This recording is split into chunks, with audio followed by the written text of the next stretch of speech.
Hey, good evening, everybody, and welcome to Monday Nights with Naba and Kaba. My name is Tony Adams. I'm the Vice President of the Kansas Auto Body Association. And on behalf of Kansas and all of our shops, we want to welcome you to tonight's event with my friend Dave Luehr. As always, as a reminder, and if it's your first time joining us, everybody is off camera and muted, so be sure and use the chat box and send in all your questions. And if you would, Gina just sent out a note. If you put in the chat what's your name, where you're from, where you're watching from tonight, we would sure appreciate it. And with that, I'm going to introduce my friend James Rodas with Nebraska Auto Body Association. James, all yours, buddy.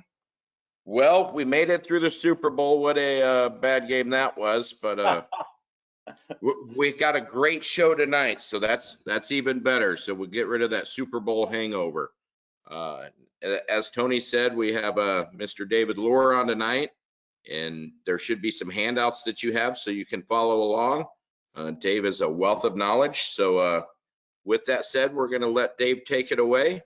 And Mr. Luehr, enlighten us, please. Awesome, guys. It's great to be here. Thank you, Tony.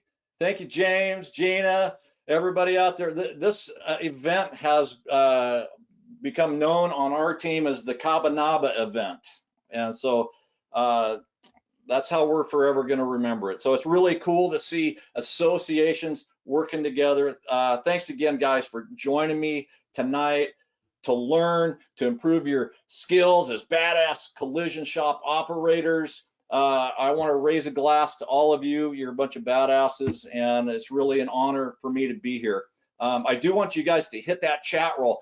Hit that chat roll. Type in your name. That's the only way I can see you guys. I want to interact and have some fun tonight, but I want to see who's out there. So just, if you would, go to the chat roll and just type in your name, maybe where you're from, the name of your shop, or just say hi, Dave. It doesn't have to be anything fancy. I'd love to interact tonight. So, you know, for shop owners everywhere, this last year has been insane, man. I mean, COVID-19 has been a virus that has just literally rocked our world in a big way. It's caused businesses to shut down, and it's caused extreme financial hardship. You know, I hope that's not the case for some of you guys, but it might be, right? But in what I've learned by watching other savvy business owners, some of them were actually able to find, amongst all this chaos, opportunity, right? And that's really about what this program is tonight. For many of the world's greatest body shops, as much as COVID sucks, and it sucks, right? These shop owners, they got refocused on the things that truly mattered. And when we do finally emerge from all this madness, these shops will have grown and become much stronger, much more resilient. So how do they do that, you may ask, right? So while most people scurry around attending to each distraction in a world that's just overflowing with distraction right now, smart business people, they stay calm, they get focused, and they get to work on what we call high leverage activities that massively drive business performance. It's in understanding these high leverage activities that people who feel trapped by society or trapped by their business set themselves free. So what do I mean by that? So a Canadian friend of mine recently asked me, he said, what's the most precious thing that you have in your possession? And I said, oh, I don't know, I'm rather fond of my wood-fired pizza oven. He said, no, dummy, think about it. The most precious thing that all of us have is time. And my friend could not be more right about this. Money, it comes and goes. Toys come and go. Wives come and go. Oh, right? But we always can get more of these things. However, once a moment of time is passed, it's gone forever, isn't it? And it's because of this that I have become incredibly passionate about using the finite time that I have to be more productive. And I'm incredibly passionate about teaching others to honor their time by using it on the things that truly matter. Productivity, This is a word that you hear a lot out there. The definition of productivity to me is whenever I'm taking an action that is moving me towards a desired result. See, what productivity is not, on the other hand, is working your ass off on things that don't move you or your business in a positive direction. And sometimes it feels like we do a lot of that, doesn't it? In fact, let's have a moment of truth here. By a show of hands, right? Show of hands, or go to that chat roll, right? How many of you open your business each morning and then the day totally runs you? All of a sudden, you look down at your watch, it's 5 o'clock, and you still feel as though you haven't accomplished a damn thing all day. Does it ever feel like that for you? It does for a lot of people, right? I want to tell you about a story about a man named Carl. And so like so many others, he started out as a technician in this business in early 1970s. He was working at a local dealership in a small town that he grew up in Midwestern America, probably not far from you. He's a very skilled technician.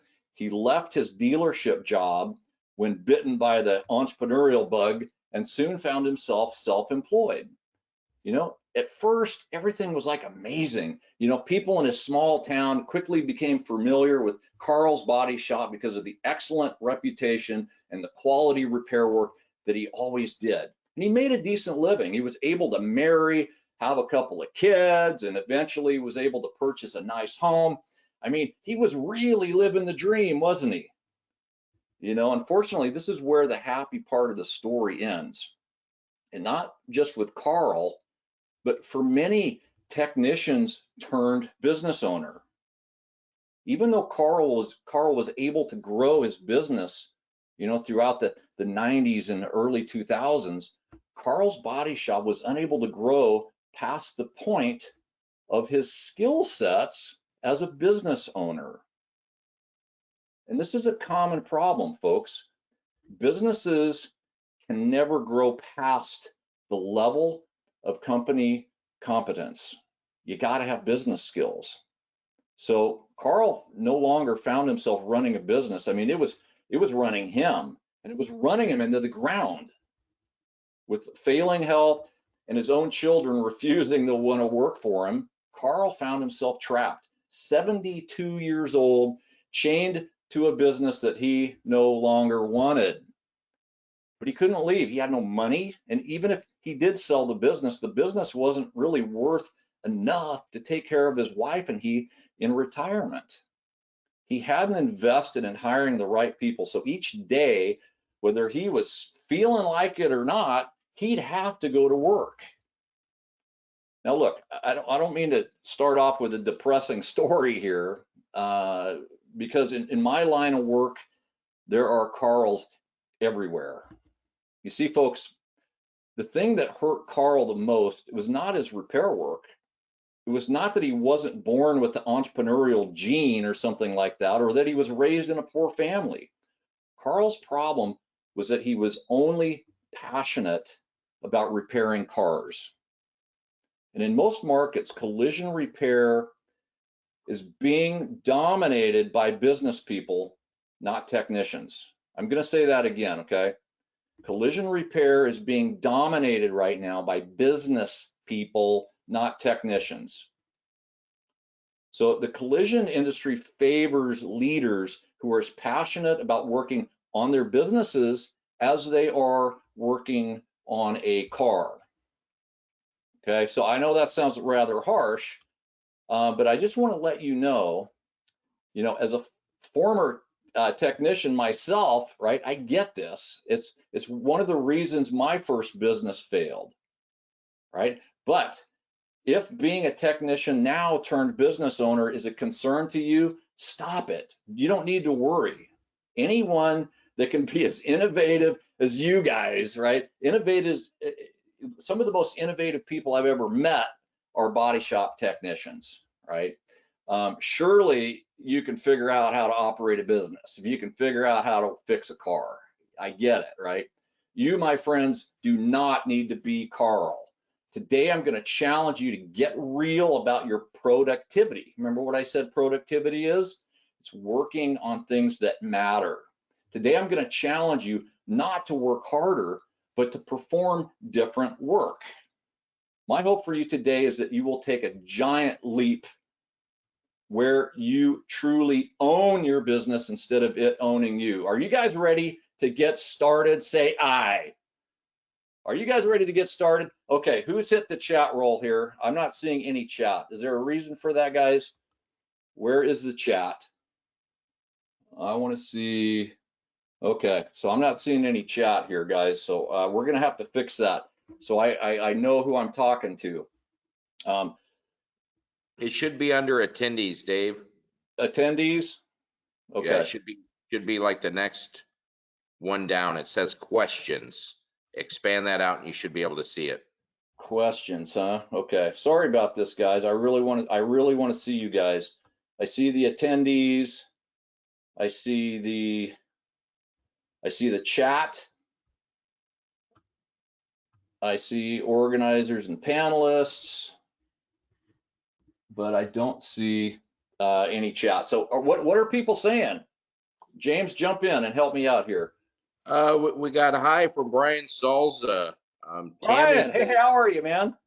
Tammy says every day that's how she feels. It's sad, isn't it? But true. We have Bryce here from Beeman Automotive saying hello. We have Beeman. Wow, we have a Beeman in Nashville too. Doug Keller from Eustis Body Shop says hello. Hey, I know Doug. Good to have you joining us, man. Dave from Brian Stevens Collision says hello. Awesome. Great to have you, man. Thanks for being here tonight. Juan Rodriguez says he is ready. Well, get ready, Juan. Right, you guys are ready. Okay, let's get this fired up. And I'm sorry I can't see the chat for some reason, but I appreciate you guys doing that. Hey, Dave, let me just interrupt real quick. Yeah. It's under the questions tab is where you'll see it. So for some reason it's not working under the chat, but it is under the questions tab, which is right beneath the webcam tab. You'll be able to see them there. Under which tab? It's called the questions tab. That'd be nice if I had one of those. I'm not seeing it. Oh, you know why? Because you're the king. You're the presenter. What can I say? All right, Cool. but you're doing a good job relaying the messages either way. Okay, perfect. Okay, thank you for that, guys. So here's what we're gonna discuss today. I'm gonna show you about what here at Elite, my company, we call the 5 pillars of success. I'm gonna teach you a little bit about that.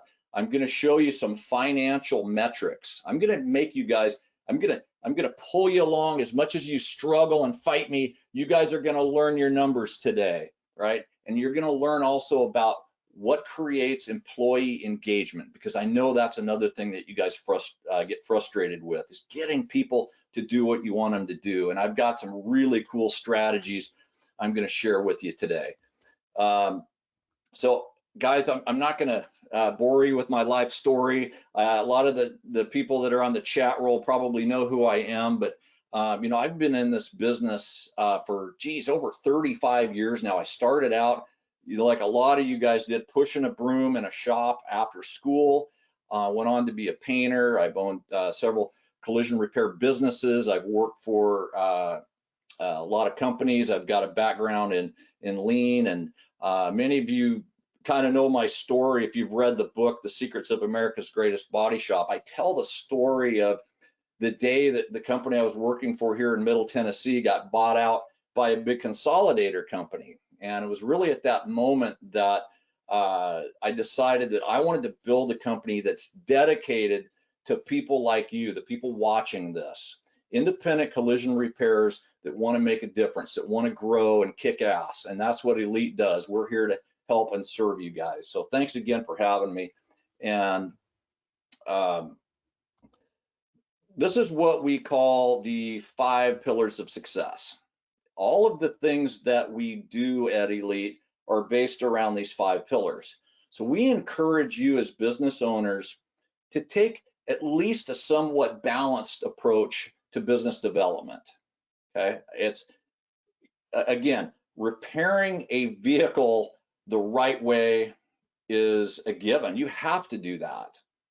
But once we've cleared the table of that, right? Now we need to work on the business aspects. So we have the financial piece. This is your financial competence. Do we understand the financial basics of running a business? And how is our financial performance? You know, do we have a profit and loss statement? Do we know every day where we're at relative to our numbers? Right? And then we have the cultural health, right? Without a good team, we can't do anything, can we? Without that team, we can't even grow. So we spend a lot of time helping clients, and one of the things we'll talk about tonight is how do we build that winning team? What does it mean to have a winning team? Then we go on, and we'll be talking about this in session 2 coming up here in a couple weeks. Then we're going to go on to customer sustainability. How do we go out and create like a giant sales force of loyal, raving customers that you've had? And we're going to talk about how you do that next 2 weeks from now. Process stability. I know that you and I are going to spend a lot of time geeking out about lean processes and how to do better repair planning and things of that nature, how to create SOP manuals. We're going to cover that in process stability. And then the final pillar is simply risk or risk aversion. You know, is there anything dumb that we're doing in our business that could get us in trouble that we need to avoid? And so we're going to talk about those 3 pillars next time. But you'll notice that all of these pillars are sitting on top of what we call the foundational mindset. When we go in and we start doing coaching or working with a business, the first thing that we always do is we make sure that where is this person at with their mindset? Do they think like a winner or do they think like a victim? Because if you think like a victim, I'm not going to be able to help you. Nobody's going to be able to help you. There are so many incredible opportunities in the collision business right now to take advantage of, but you've got to get your mind right first. Okay, that's why we have the foundational mindset. And when you do these things, when you have the right mindset and you work hard on building a balanced business around the 5 pillars of success, we believe at Elite that you have limitless potential. That's how that works. So crisis management occurs when root problems are not addressed, right? How often do we run around at a frantic pace all the time trying to put out fires? I mean, that's like our normal. I've actually heard body shop owners and managers tell me, well, that's the collision repair business. I go, well, okay, it's your collision repair business, and it used to be mine too. But in each of these 5 pillars, there is only a handful of small root problems that if you focus on, eliminates all the firefighting that you do. And so I think this is what's going to excite you so much about the presentation, is because we're going to talk about those root problems, and we're going to stop being firefighters and start being fire preventers. In life, most solutions to problems lie upstream in society or in your body shop.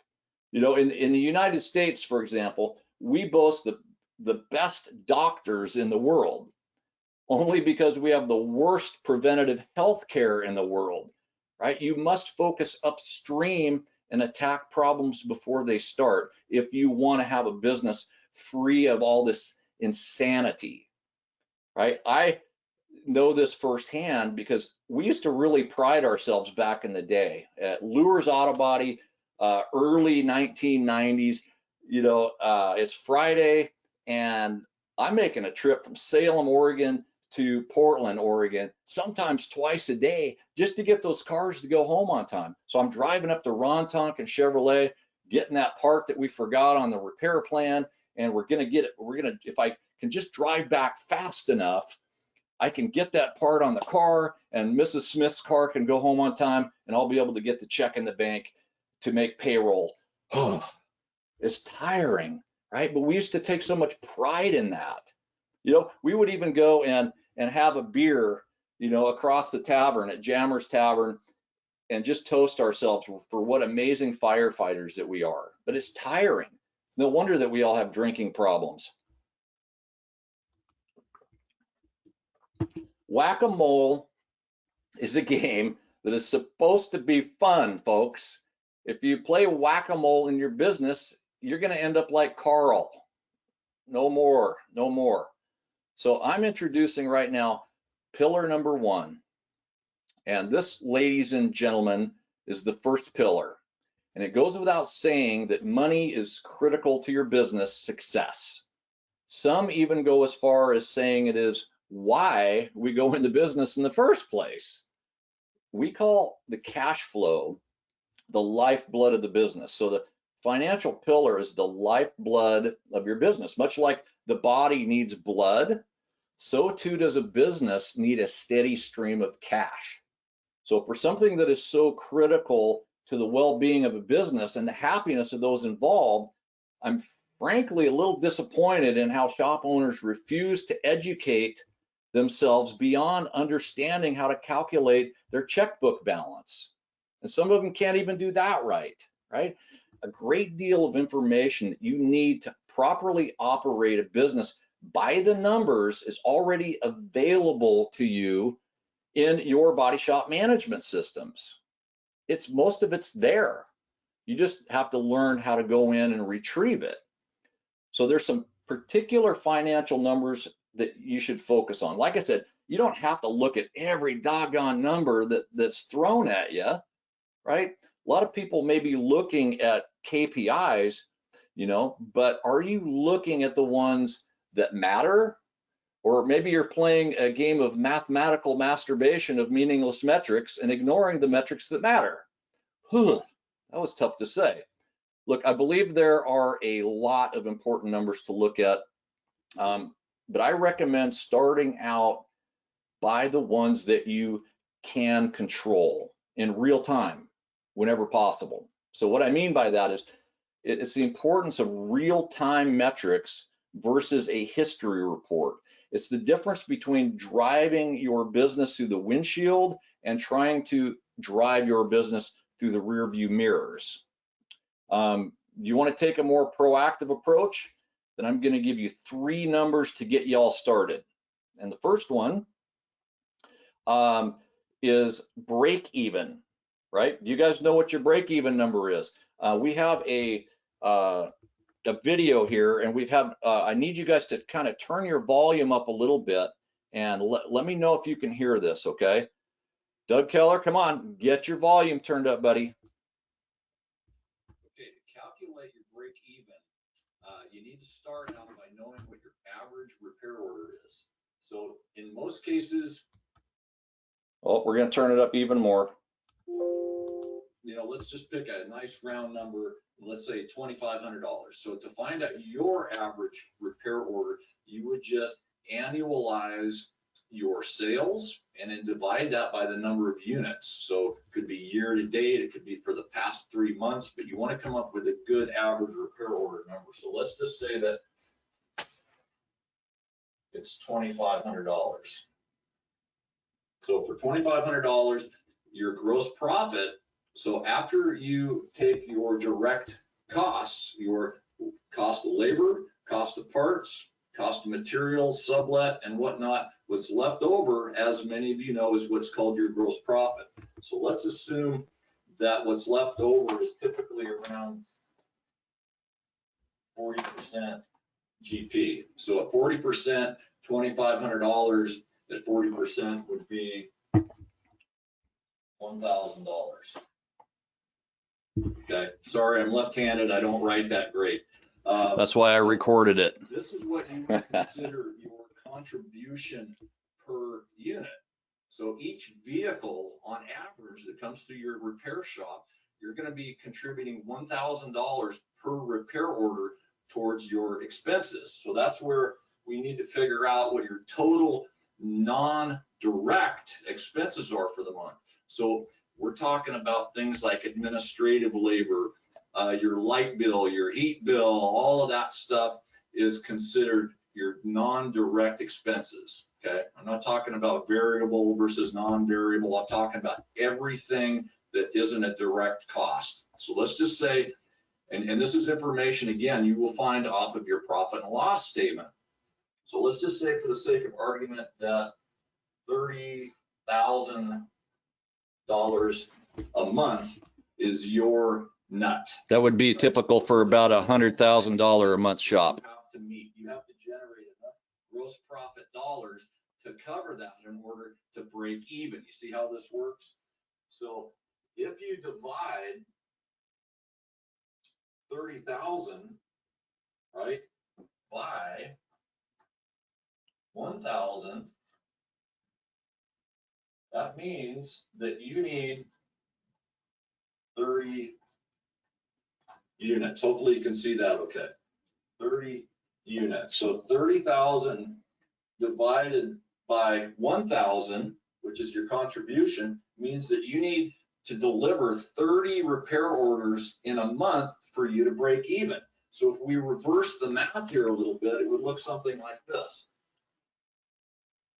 30 units times your average RO, $2,500, equals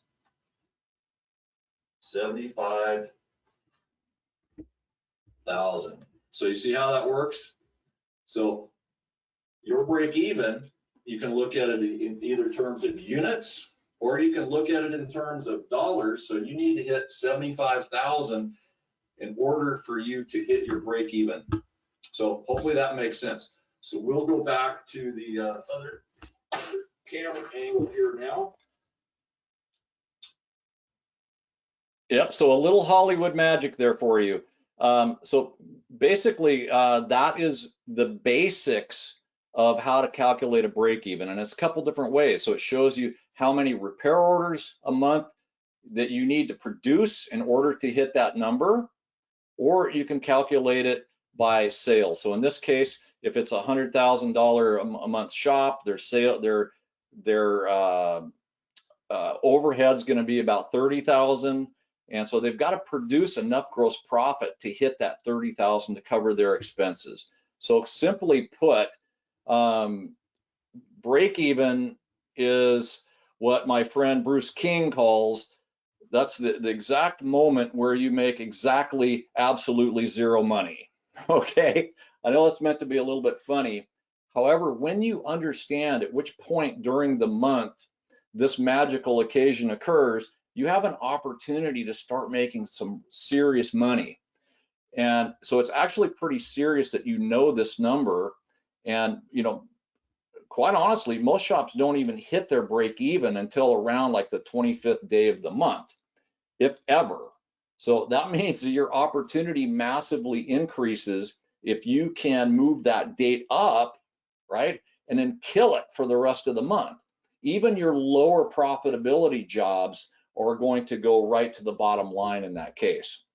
You know, I bet a lot of body shop people have no clue which date this occurs because A, you may not know your break even, and B, you don't know each day where you're at relative to your goals. Ask yourself honestly, do I know today where I'm at relative to where I should be at this point in the month? Okay, let's address that next, shall we? This is fun. So I got some really good news for you. Tony and James, tell them what they've won. We have some fabulous handouts that we're going to give you guys. We're going to give you so even if, you know, if you watched me on that video a minute ago, it says, man, I have no idea how to do these calculations. I've got a tool for you and you're going to love it. It's called the break-even calculator. And all you've got to do is figure out what your annual sales are on average, and you plug that in. Your cart count, you plug that in. It tells you then what your average repair order is. then you plug in your gross profit dollars, right, off of your profit and loss statement. Or some of you that are keeping accurate records in your management system, you could probably pull it from there too. And then you plug in, just like we said in the video, your non-direct expenses for the year. And the tool basically tells you what you need to hit. And it'll also tell you, if you do better than that, because I mean, who wants to just break even? We want to make some freaking money, don't we? So it'll show you, different scenarios. If you did, if you broke 83,000 for the month at $100,000 or a $1 million a year shop, you have an opportunity at 90,000 or 100,000 to really kill it when it comes to putting money towards the bottom line. You have to understand these things. So that's a little gift that we're giving out. I don't know if it's being handed out as an attachment, or I think what's going to happen is Gina's probably going to email you, if I'm not mistaken. Somebody could let the audience know, that would be great. So the next thing that you need to know, okay, so once you know what your break even is, it's time to create your yearly and monthly goals, folks. This doesn't sound very fun to some people. I get it. No, and that's why we don't even want to call it budgeting anymore. How about financial forecasting? I want to know how rich I'm going to be in the future. And guess what? If you don't do financial forecasting, you're never going to get rich. So, you better do this. Here's a slide that shows you, and guess what? Yeah, we're giving you this too. Right? This is a simple budgeting tool that you have access to just for being here tonight.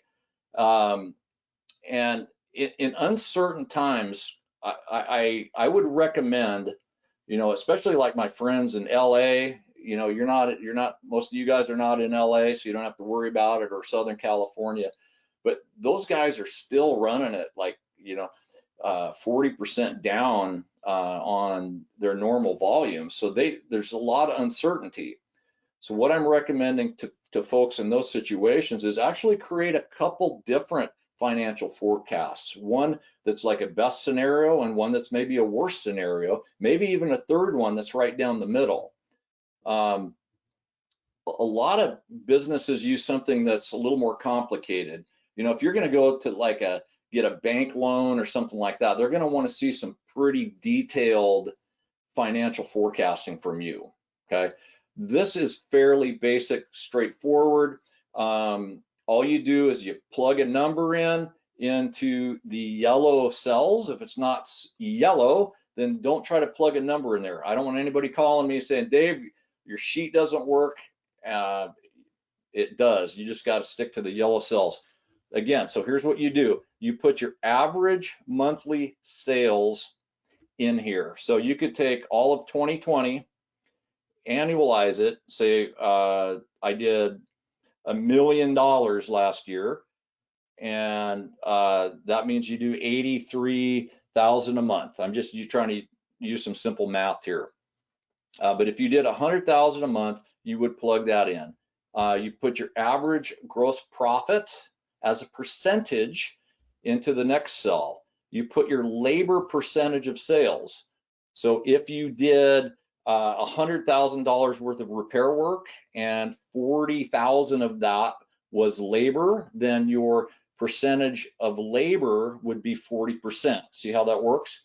And then your adjusted door rate. So if you took body, frame, mechanical, and you divided it, your total labor sales by the total amount of labor hours that you sold, that would be what we call the adjusted door rate. And so you put those numbers in there, and then you simply go through and sit down with a calendar and take a look at this year and say, okay, look, in January, there's 20 working days, there's 21 in February, or whatever. These numbers probably aren't right, so I would make sure that you sit down with a calendar. Plug in the number of working days from January, February, March, all the way through the end of the year. And then the next line you'll see below that is called a growth factor.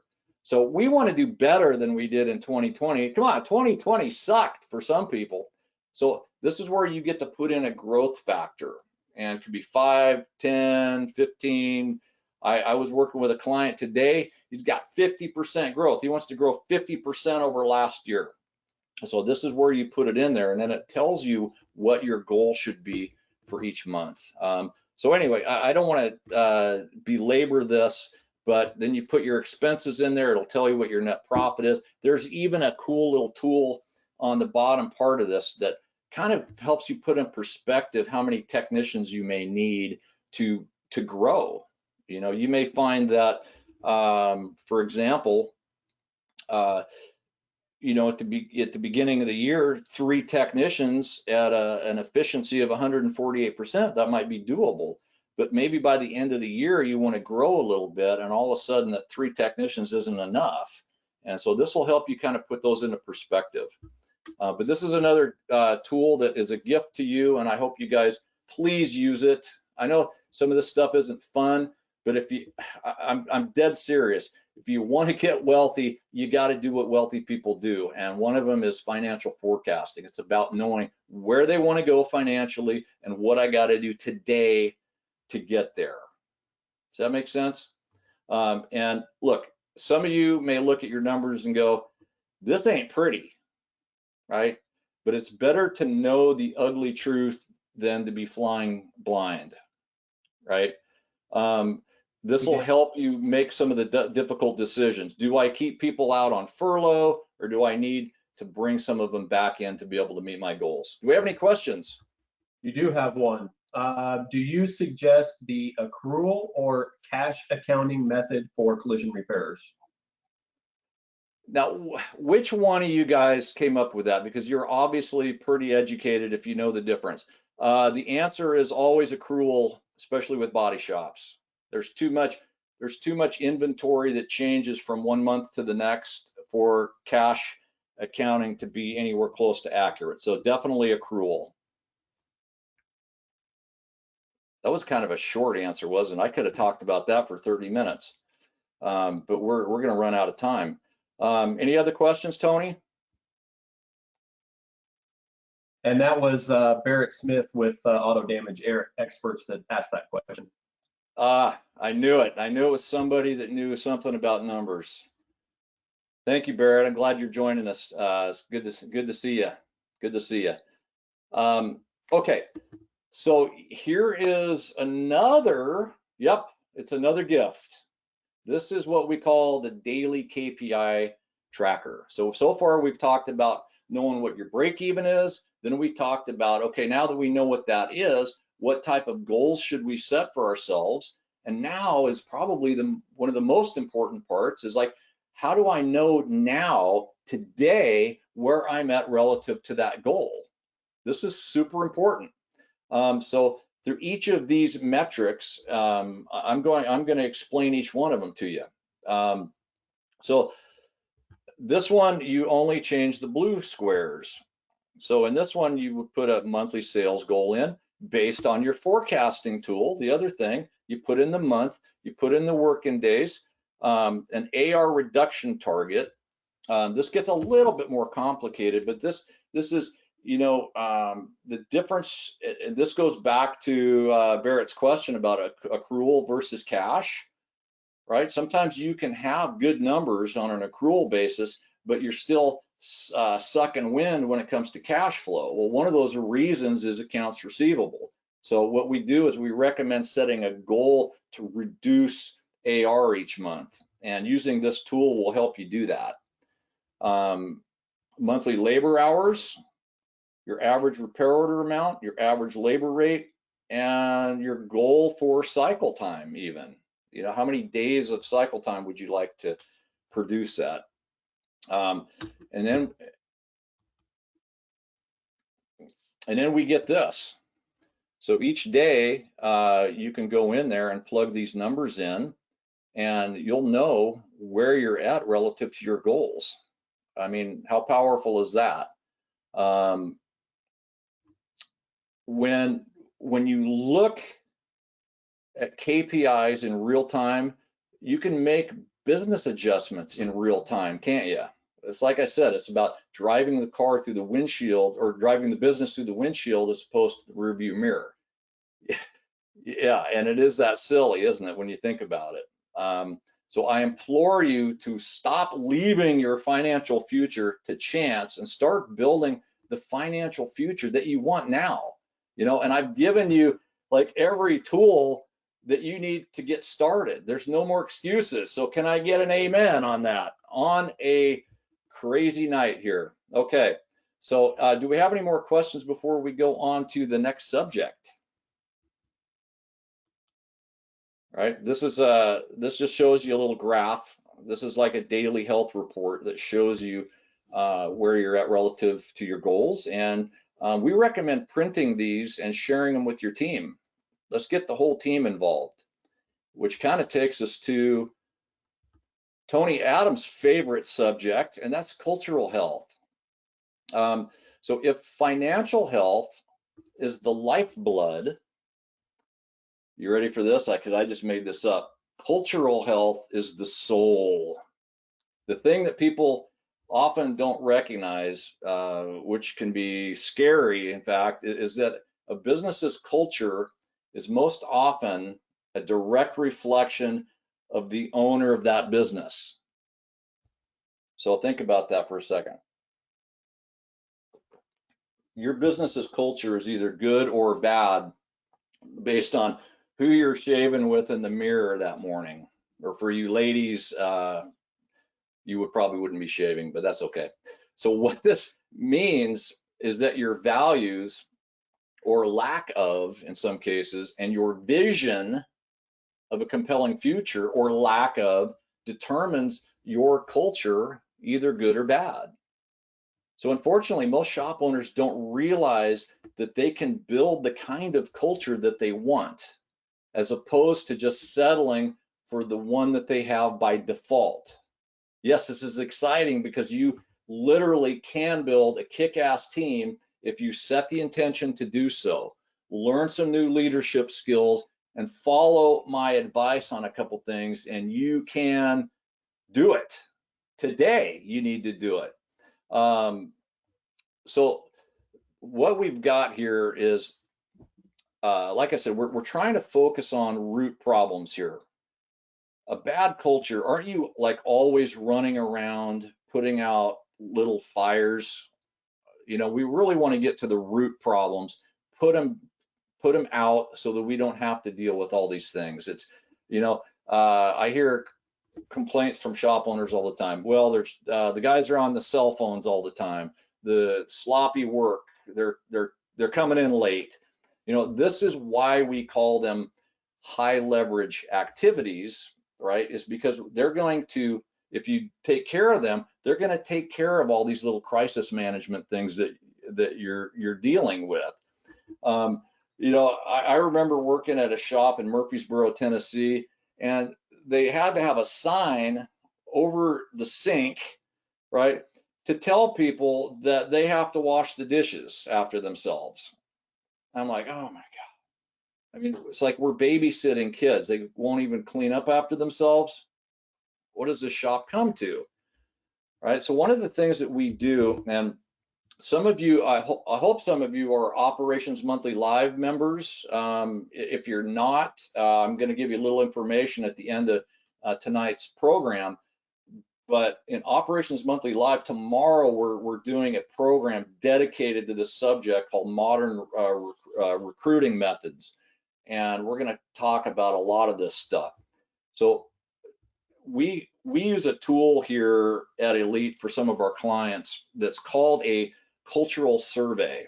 Now, believe it or not, businesses can now measure their current cultural health using a little tool such as this. And this is completely anonymous. We send it out. It goes directly to your technicians or your estimators, anybody that works for you. It goes right to their cell phone. They click a link. It's completely anonymous, and they just go in and answer some basic questions here that really helps us determine where we can start to improve the business. So like the shop, this imaginary shop that's featured on the slide here, like most shops, they're very poor at communication. So look at question 10. Employees feel safe to express concerns and make suggestions for improvement at all levels. This was their lowest score. And after doing many of these reports, this is very common. If you cannot have safety in your level of communication, you're never going to be able to build the kind of culture that you want. And then if we take a look at questions 1, the organization's vision and long-term goals are clearly communicated. And question 2, the organization provides clear communication from the top down. All of their lowest scores are on communication, right? And if we can fix that, imagine what it could do for the business.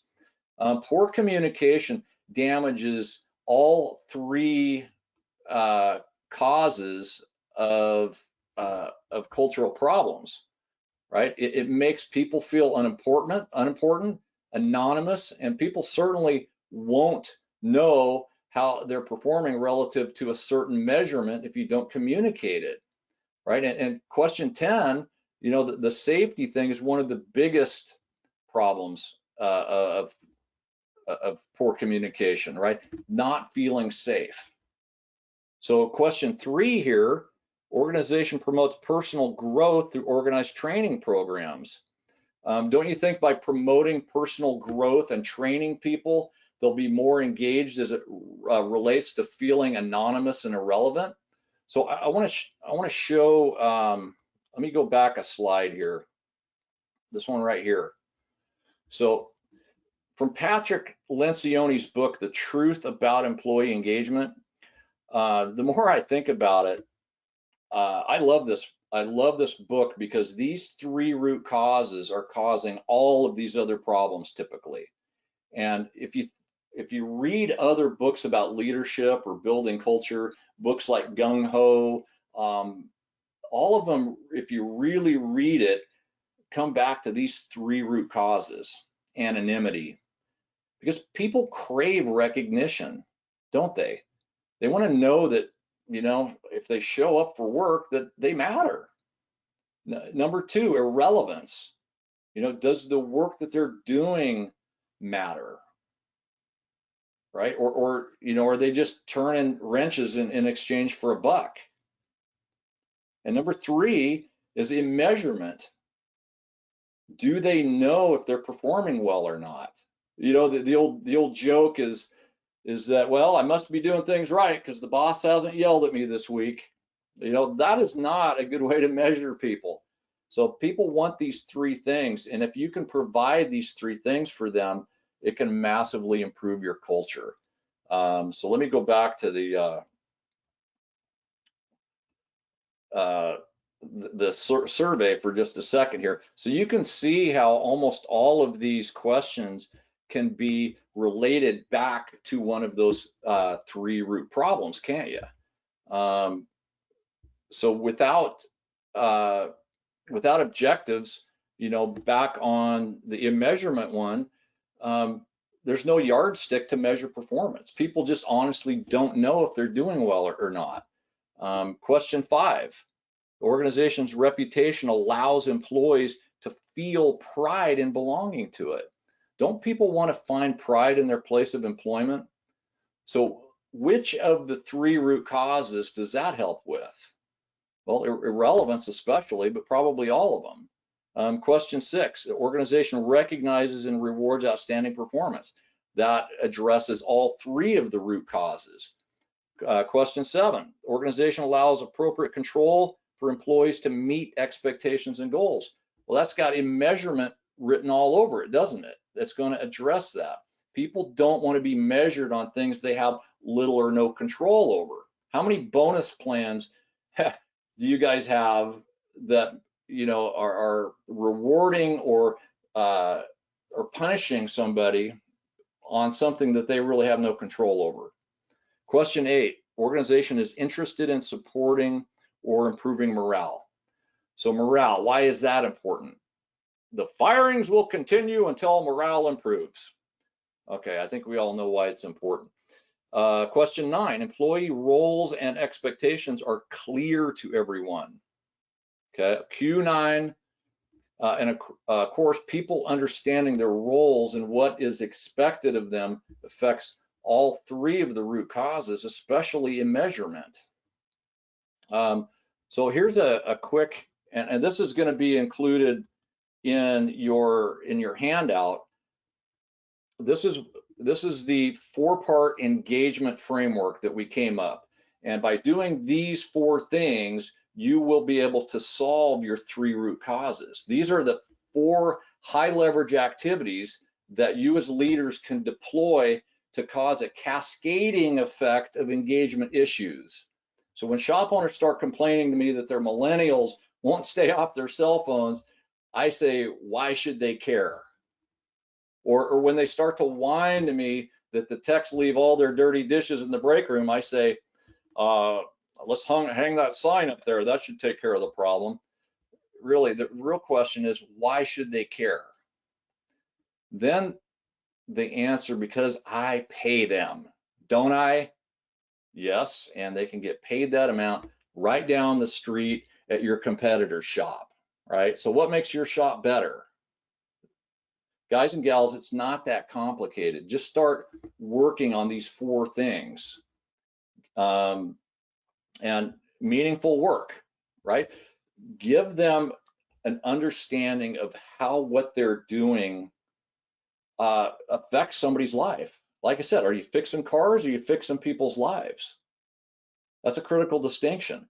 Relevance, how does, the work that I do, why is that important to helping, create a safe vehicle for the customers to drive?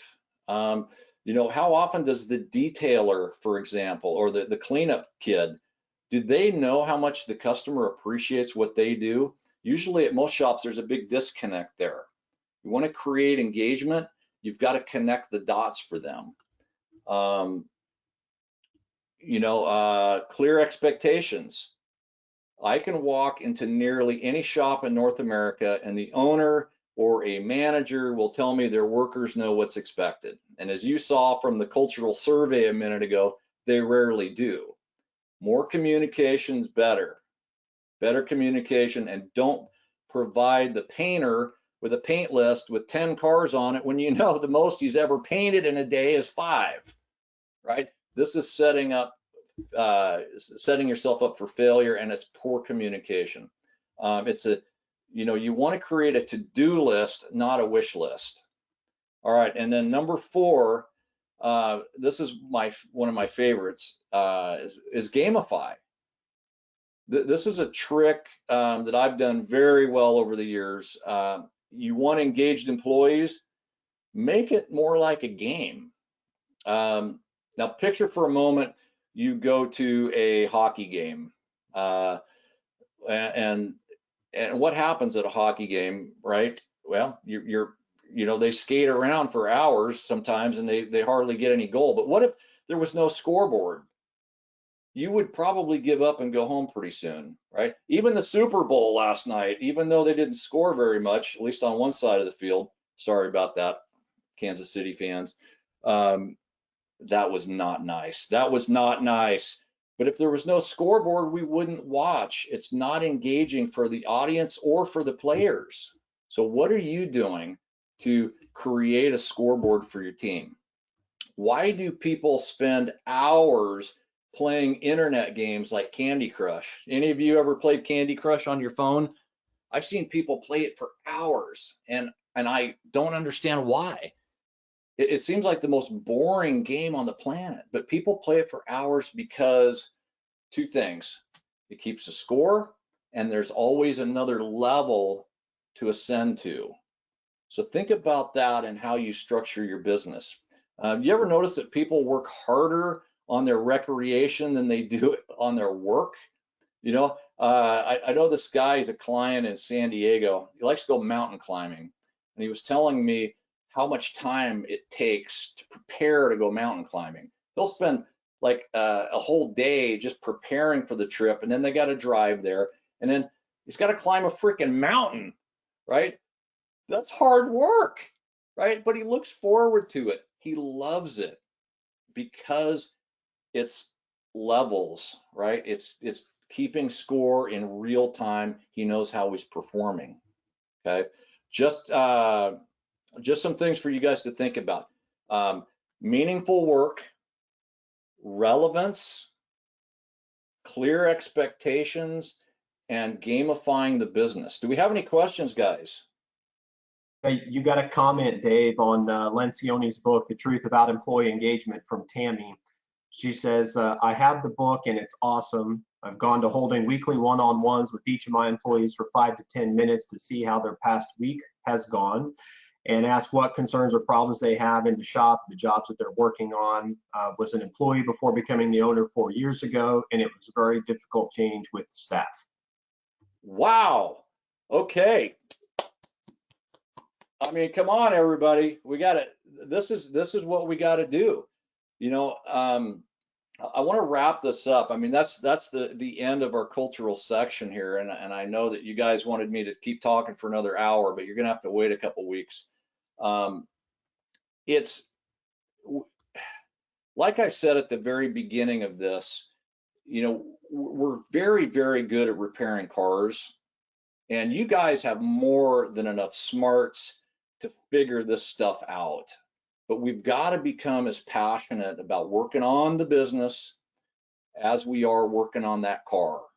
And some of us, that passion is a little bit difficult to come up with, but you got to try, you got to do it. And if it's the skills, if it's the financial skills or the leadership skills that are holding you back, don't be afraid. You'll figure this out, right? You will figure this out if you put in a little bit of work each day towards attaining these new skills. You know, look, man, if I can do it, you know, a floor sweeper from 35 years ago, any of you guys can do it. I was just a dumb car painter, right? And I have so much faith that you guys will be able to do this. But you got to go out there and, you know, we have a saying here at Elite, you got to be bold, which means you've always got to get out of your comfort zone. You got to learn, right? You always got to be learning things that you're uncomfortable with, right? And if you do those two things, then you can be limitless. So like I always say, be bold, be learning, and be limitless. Guys, I'll take some questions now. Thank you for having me. If you want to reach out to us at any time, we've got our new Operations Monthly Live. Like I said, tomorrow, at 11 Central, we are doing a brand new program that's going to be talking about a lot of the cultural things that we need. It's called Modern Recruiting Methods. Modern recruiting methods. We're going to talk about why you are having a hard time finding people, or perhaps why you're having a hard time finding the right people or keeping the right people. We're going to cover all those tomorrow, and we've Deborah, who's standing by, has helped create a program. You guys get 21% off. Why 21%? Because we're so tired of 2020, we decided that we're going to give you 21% off every month that you sign up for this. So check it out. You can go to elitebodyshopsolutions.com/OML 2021, and you can save 21% just by being a member of Kansas Auto Body Association or Nebraska Auto Body Association. And I'll just finish. I know I said I would finish, but I'm starting to sound like a Baptist preacher here. Look, what you guys are doing in Kansas and in Nebraska is exactly what independent collision repairers in this country need. And I'm incredibly proud of you for putting events like this together. It's hard sometimes. It's hard to get people engaged, to get that momentum, but I promise you, you guys are doing the right things at Kansas and Nebraska, and I'm super proud of you, and I want to be a resource for you anytime you need me. Thank you.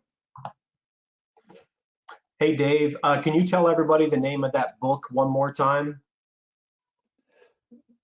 The one that Tammy's referring to? Yeah, the Lencioni book. No, I can't. It's the root and yeah. Now I'm stumbling on it. It's the truth about employee engagement. Yeah, the truth about employee engagement. That's the one, and the 3 root problems. Yep. Doug Keller said, Tony's probably got that on his shelf behind him. I do. It's one of the Doug best. Keller said, Dave, thanks for the great info. Love the budgeting tools. Thank you for them. Glad you could be a part of the associate's education. See you next time. Awesome. If you guys, as you're trying to implement these financial tools that we gave you, if you get stumped, if you run into a problem, email us at info@elitebodyshopsolutions.com, and myself or somebody on our team will try to help you through it. Okay. And the next one is in 2 weeks on Monday, correct? Yep, February 22nd, we get part 2 of Dave's series. Ah, yes, here it is. February 22nd, 6 p.m.